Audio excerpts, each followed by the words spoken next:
Hello, and welcome to another video from 3.5 Archive.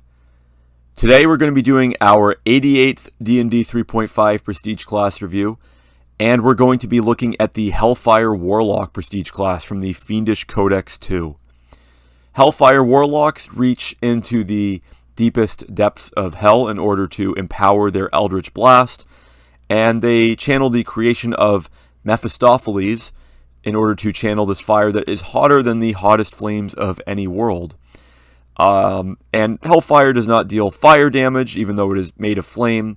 It works just like an Eldritch Blast would. And the Hellfire Blast is a little bit of a way to get a little bit more power out of your Eldritch Blast, while paying a little bit of a price in exchange. So, what do you need to become a Hellfire Warlock? Well, you're going to need 6 ranks in Intimidate, 12 ranks in Knowledge of the Planes, and 6 ranks in Spellcraft. So it's definitely a little bit of a commitment in terms of your skill points, and it's also going to require you to be at least 9th level as a character. You're going to need to be able to speak Infernal, which is going to be important. It's going to cost maybe a couple more skill points in order to get that.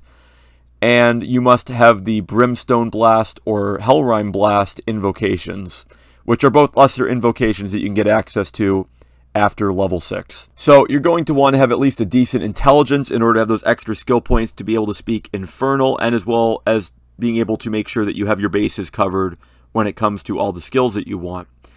But at the very least, you should be able to qualify for this prestige class after 9th level, and you'll get access to its various abilities. So you're going to get a d6 hit die, a 3/4 base attack bonus, and a goodwill save, and 2+ intelligence modifier skill points per level. Pretty much the same as a Warlock. Everything is going to be basically a continuation of that class, which makes sense because this is very tailored to the Warlock. It's almost just like a Warlock variant. And as for what features you get, well, at level 1, you're going to get Hellfire Blast plus 2d6. So whenever you use your Eldritch Blast, you can choose to turn it into a Hellfire Blast, which does normal damage plus an extra 2d6. And this damage is applied to all targets, so if you have Eldritch Chain or Eldritch Cone, it's going to hit all of them. And it's going to be the same typeless damage that an Eldritch Blast normally does. However, each time you use this ability, you're going to take 1 point of Constitution damage, and there's no way to get past this. If you don't have a Constitution score, or if you're immune to Constitution damage, then you just plain can't use this ability. You have to pay the price in order to get that extra 2d6 damage. And this is a very interesting trade-off, and it's really what makes the Prestige class interesting, because it's one of those classic examples of hurting yourself to do more damage and seeing how much you want to push yourself. But unlike a normal sort of trade of hit points for extra damage or for spell power, there's a lot of classic examples of homebrew, blood magic type Prestige classes or feats that become wildly overpowered because you can pay just 1 hit point for some extra level of spell or something like that, and of course that's wildly overpowered because at higher levels 1 hit point is nothing. But a point of Constitution damage is never going to be nothing. It's going to be losing about half your character level in hit points every time, so it's going to scale up with you. It's also going to make you weaker to other effects that might damage your Constitution, as well as fortitude saves that would protect you from those sorts of effects. So you're going to have to be judicious with when you use this. However, the Hellfire Blast is a nice boost to what's generally an underpowered attack option. The Eldritch Blast, while it's reliable in being typeless damage with a ranged touch attack, is not going to be very great damage. So this goes a little bit of a way to helping with it. If you want to spend 4,500 gold pieces and max out your Use Magic Device skill to carry around a Wand of Lesser Restoration, then you could do that. Or you could have a generous cleric that will cast Lesser Restoration on you fairly often. It doesn't cost anything, and while it will eat up his lower level spell slots, by 9th level you're getting to the point where those spell slots are starting to become a little bit less important. So you can get away with asking for that as well. Still, you're not going to want to use this too much. I mean, if you were using this every single round throughout the classic, 4 encounters per day, and saying that they last 2 rounds each, for example, you'd be down 12 points of Constitution, which is not great at all. Even if, maybe 4 spell slots are dedicated to doing so, you're still going to lose 2 points of Constitution, of which you'll heal 1 overnight. So you're still going to be going down a bit on your Constitution if you're not dedicating yourself to mitigating this in some way or being very judicious with it. That said, it does get very tempting to use this because at level 2 you're going to get Hellfire Blast plus 4d6. So it's going to be improved yet again. You're also going to get Hellfire Infusion, which is going to let you infuse magic items that you wield with the power of Hellfire. So whenever you use a charged magic item like a wand or staff, you can apply Empower, Enlarge, Widen, or Energy Substitution for it. And you can use the ability a number of times per day equal to your Charisma modifier, which will probably be 4 or 5 if you're a Warlock and you're maxing out your Charisma like you should be. And using this is a swift action, which is pretty great because it lets you just apply this effect to something that you are using already. And while this doesn't let you maximize, it would let you empower perhaps a Wand of Restoration that you're using. So that would allow you to go a little bit further in using a wand to mitigate your own damage, but you're still spending thousands of gold pieces in order to enable this feature. It's not terrible, but again, you're probably going to want to be using it on other things. You probably will want to use it on Use Magic Device to be able to empower fireballs or do energy substitution or even widen a fireball. That's not a bad idea in a lot of cases, especially if you're fighting a horde of lower level enemies. Not an amazing feature, but still a cool one. Still one you can make use of. Any feature that requires you to use up a wand or staff charge is going to already be kind of a little bit subpar because you're having to give up a consumable item or part of one to use it. But not terrible. You're also going to get Resistance to Fire 10, which will stack with any fire resistance you have from your Warlock class levels. So that's good as well. Finally, at level 3, this is only a 3-level prestige class, so it's not much of a departure from being a Warlock. And keep in mind that you still get improvements to your invocations at every level here. So you're not being slowed down in your invocations, just your Warlock class features themselves. You're going to get Hellfire Blast plus 6d6, and you're going to get Hellfire Shield. So Hellfire Blast plus 6d6, if you're coming into this out of a 9th level Warlock, you're now a 12th level character who can do 15d6 with his Hellfire Blast. And so when you really need to deal out some damage, that's definitely not bad. That's somewhat similar to a Disintegrate spell by this point. It's still lagging quite a bit behind, obviously, but if you maybe do some percentage-wise division, given that there's a Fortitude save for Disintegrate, then you could look at it as being maybe roughly equivalent in power, but even that might be a little bit of a stretch. It's still a great option.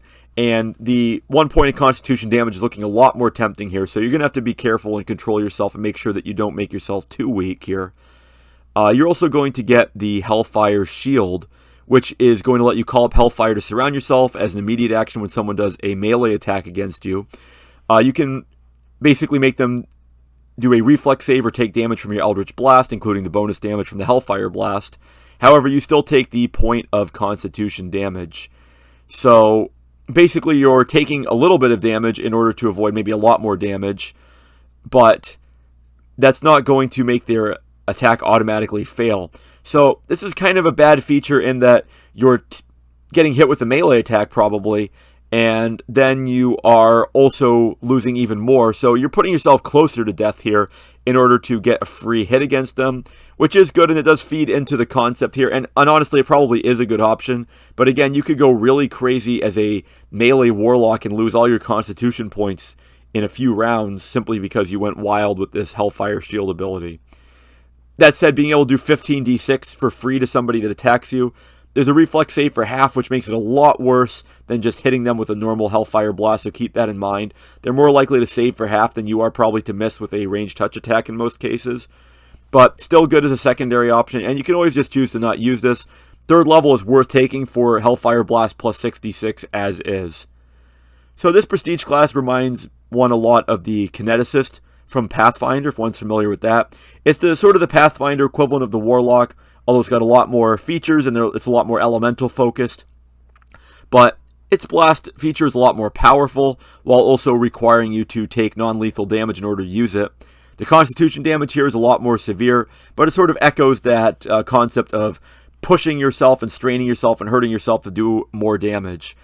And while that's not necessarily a great class on its own, the Hellfire Warlock does a decent job of elevating the Warlock. It's maybe not the best option out there for doing so, but it certainly is a solid one. And there's a very funny exploit with the Legacy Champion Prestige class or with the Uncanny Trickster Prestige class. The former there being from the Weapons of Legacy sourcebook and having a lot more requirements to it. The Uncanny Trickster is a bit easier to get into. And at each of the levels of that Prestige class, those Prestige classes, you get to copy basically the feature of a Prestige class you already have. And while it's a little bit strange here, because it's sort of a set amount that you get, it replaces each previous feature, because you're not getting plus 2d6 at level 1, and then another plus 2d6 at level 2, and another plus 2d6 at level 3. You're getting plus 4d6 as your third level feature, or second level feature, and plus 6d6 as your third level feature. So it's arguable if this works at all, because if you use the Legacy Champion, taking a level in that to basically copy the class feature from third level Hellfire Warlock, well, cool, you just got plus 66 in Hellfire Blast again. It's not additive, it's just what you get. So it's very, very arguable if you can use this to kind of cheat and get more dice of Hellfire Blast. I think rules as written, this technically does not work because, again, it's not additive. But if your Dungeon Master rules it that way, then it's a way to really scale this Prestige class into being something very silly, dealing out 50d6 potential damage from your Eldritch Blast. And personally, as a Dungeon Master, I wouldn't allow it. I don't think the rules support it, but that certainly is a option that some people have come up with. Still, even without a cheesy sort of exploit of the rules, the Hellfire Warlock is a pretty solid option. I would give this Prestige class 4 stars for concept and 5 stars for execution. It provides a very tempting deal with the devil, so to speak, and how much constitution damage you want to take in order to deal out as much damage as possible. The Warlock is still fairly underpowered when it comes to the Eldritch Blast, but that can be debated all day long if it's at least in line with the sort of expected damage for a D&D character of that level. Overall, Hellfire Warlock definitely worth taking. You certainly can't claim to be on the good side of neutral alignment if you still are managing to be like chaotic neutral or something. And you definitely will have to, roleplay this one, but it is a really great option. And it makes for a great enemy NPC as well. The example character given here as a sample encounter is a Warlock 9 Hellfire Warlock 3 with a pair of Bone Devils coming after the player characters. And that sounds like a pretty cool encounter, as well as one that will really challenge the player characters. So that'll be about it for this D&D 3.5 Prestige class review. The Hellfire Warlock is definitely a solid option. Please like, share, comment, subscribe, and so on. Thanks for watching, and I will see you next time here on 3.5 Archive.